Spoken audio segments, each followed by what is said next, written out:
Right here, out. Protect your out. We put the work in. Let's finish. Come on, man. Let's do this. Family, I'll do 1, 2, 3. You see, we dream chase, cause that's all we was given to start with. Then we realized the dream was obtainable.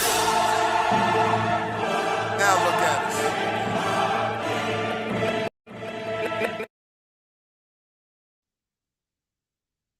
What's going on, Eagles family? Welcome back to the Main Thing Podcast Presents. I'm your man, Big Huss, the one you trust, bringing you all your Philadelphia Eagles latest. Look, we got a lot to unpack, right? We got injury updates, some roster shuffling, and yes, A.J. Brown has finally spoken on some of the speculation around him, around his play this year more so. There's a lot to unpack, like I said, so let's lock in. But before we do that, please make sure that you're liking, commenting, and subscribe to the page so you don't miss what me and Mr. Owens hit y'all with these new videos, right? So let's start with the injury report real quick. The Eagles released their final injury report ahead of Sunday's trip to Dallas. And the headline, as we've all heard, Lane Johnson is out, which is a huge blow. Hall of Fame guy, Hall of Fame character, Hall of Fame play. Lane suffered a Lisfranc injury and is expected to be on the injury reserve, missing anywhere from 4 to 6 weeks, as I'm sure you've heard either from Mr. Owens or other sources, or at the bare minimum, the next 4 games. So what happens now? Insert Fred Johnson. Big responsibility, big moment, especially going against Dallas front that they have live speed, chaos is off the edge. The matchup is going to matter early and often. Team also had 3 players questionable during the week. That was Cam Jurgens, who was dealing with a concussion, Willie Lampkin, who was dealing with a knee/ankle. Then you have Miles Hilton that was dealing with a pack. Now, let's break this down. Cam Jurgens, trending up.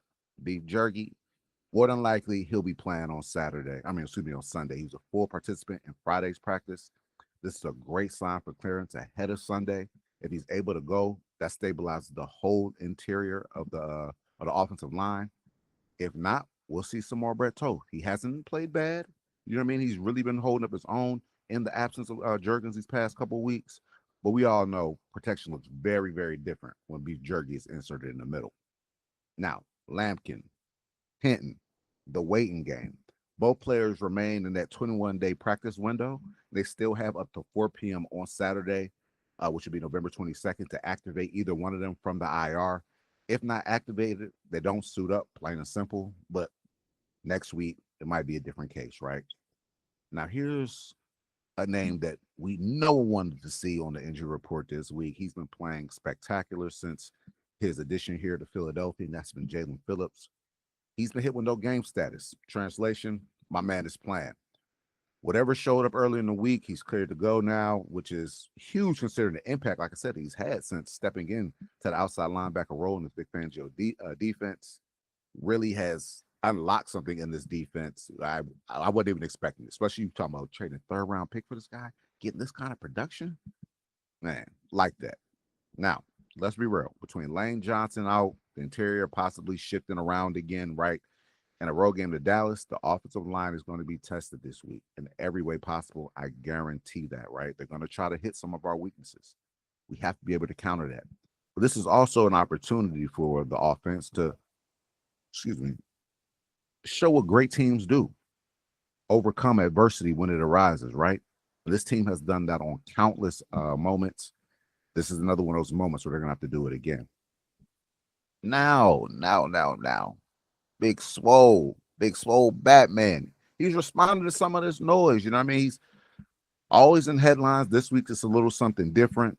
So he's addressing the speculation around, is he basically the same player? The conversation has been building for weeks. We all know his production has been down. Separation numbers, very low. And now people are starting to ask questions. I don't think it's anyone more so in the building, but as the viewers, you know what I mean, looking in, maybe some could be off, or that's what they want you to believe. So Thursday night, A.J. Brown stood at his locker, and somebody finally asked him, same thing the fans, analysts, and everybody's been whispering. And Brown basically responded, look, I guess Saquon isn't the same player either then. He also followed up with, you know what, I have no more comments on that. I don't care about that. And nothing's wrong with him. You know what I'm saying? Basically saying he's the same player. We all know this offense has been going through something this year. It's not just him. Like I said, Saquon isn't having the best year, but we all know that these are still elite players. Let's not get it twisted. They still had that juice. Now, AJ, 38 catches for 457 yards and 3 touchdowns in 9 games. He's on par for about 50.8 yards per game. That's the lowest in his career by far. I believe last year he was up in the 80s somewhere, right? So the storyline they want you to talk about is AJ Brown is falling off. But let's add a little bit of context here. You know what I mean? That's what we do here on the Main Thing podcast. We talk about the real, right? The separation stat that everyone's trying to throw around there, he's 78 out of 79 in separation this year. That's 1.8 yards per target. And it sounds bad, you know what I'm saying, until you learn that even last season, he was ranked 83rd out of 84. So nothing's really changed there. Same spot he was in last year when we thought he was the best in the world. You know, same type of numbers, just it's a completely different narrative. Now, why? Because last season, Kellen Moore had this offense rolling. The running game was rolling. The pass game was working off of the run game. He was catching everything, right? Dragging defenders, stacking yards, breaking franchise records. He was just doing his thing. This year, the offense is very much inconsistent, right? We've seen some great moments from the offense, but we've also seen some very low moments. Play calling, shifted hands, right? The play sheet is in someone else's hands now. We went from Kellen Moore, who's with us for 2 years and really knew our players and knew how to get that offense rolling. Now we have Kevin Petula, who is a first-time OC in general, and he's kind of struggling, right? You have injuries along the offensive line. In order to be a great receiver, the offensive line has to protect in order for the quarterback to get on the ball. We've had a kind of a rotating door with the linemen between Lane Johnson, Landon Dickerson, Cam Jurgens, right? Injuries have been piling up. No Dallas Goedert for long stretches, quarterback rhythm changes. AJ missed a week with a hamstring, right? It's just been off this year. It's not just the him thing. I don't know why they're isolating him and saying, look, he's not the same player. He's not giving us the same number. No one on offense is giving us the same numbers. The offense has yet to find that rhythm. And receivers don't, like I said, they don't operate in isolation. They operate within an ecosystem. It takes everybody to do their job for a receiver just to get a catch. If one person isn't doing his job and something breaks down, it throws everything off. So AJ Brown isn't the problem. It's the ecosystem. It's the offense right now.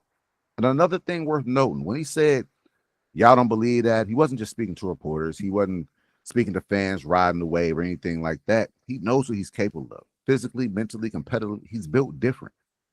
You gotta stop attacking this man. He's not washed. He isn't slowing down. He's frustrated. Honestly, rightfully so. Hell, I'm frustrated watching this offense. Especially when you have the offense the defense doing their thing, special teams doing this thing. Where is the offense? And we have such high expectations of this offense because we've seen what it can be on the high stage, right? In the biggest moments where everything's just clicking. And we like, bro, we're blowing folks out, 40 points or whatever the offense or the defense is letting up, right? But that's not this year. So, and in a rivalry game in a week where the offense line is banged up and, the rival is circling the date and everybody's pretty much where every team Super Bowl every week. Players like AJ Brown often show up in only ways superstars can. Not guarantee when we need Swole Batman to show up, he's going to show up. But him speaking out and all, he's not wrong. He just wants to contribute because he knows what this offense can be. The bar is set high. The standard is set high. And right now he knows the offense isn't living up to it. Now let's kind of switch gears. So what does all this mean for Sunday, right? The injuries, the uncertainty, the spotlight, the pressure. What does it mean? It means you're about to learn a lot about these 2025 Eagles once again. Can Fred Johnson hold up in protection?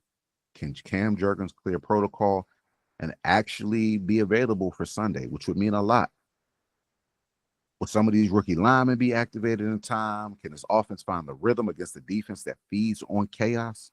Right? And they just had now granted, it was an inferior opponent. The Raiders, they handed the Raiders, some of the Cowboys now handed the Raiders a straight BTA showing, right? We have to come in and play our best game. We can't come into this game overlooking the Cowboys, or they will get us. But we'll speak a little bit more of that on Saturday.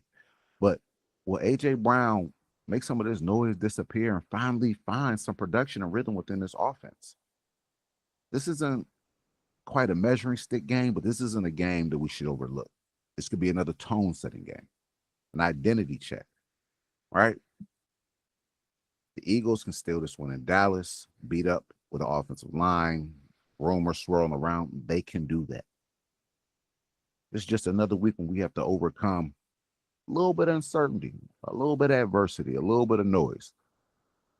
But look, please make sure again that you're liking, commenting, subscribing. And it's all Eagles talk this way, baby. We do this. Me and Mr. Owens love chopping shop with y'all. Look, that's a wrap for the day. This is the Main Thing Podcast. And if you don't know, I go by Big Huss. Hey, man, stay blessed. Keep an eye out for that Cowboys-Eagles preview tomorrow night by me and Mr. Owens. But I hope everyone had a great week. Stay blessed. This flag will fly till we die. And until next time. It was I was gonna make a lot of money doing what I wanted to do. I went after it, and it was a struggle to achieve it. But you know what? I caught that bitch. Dream chasing.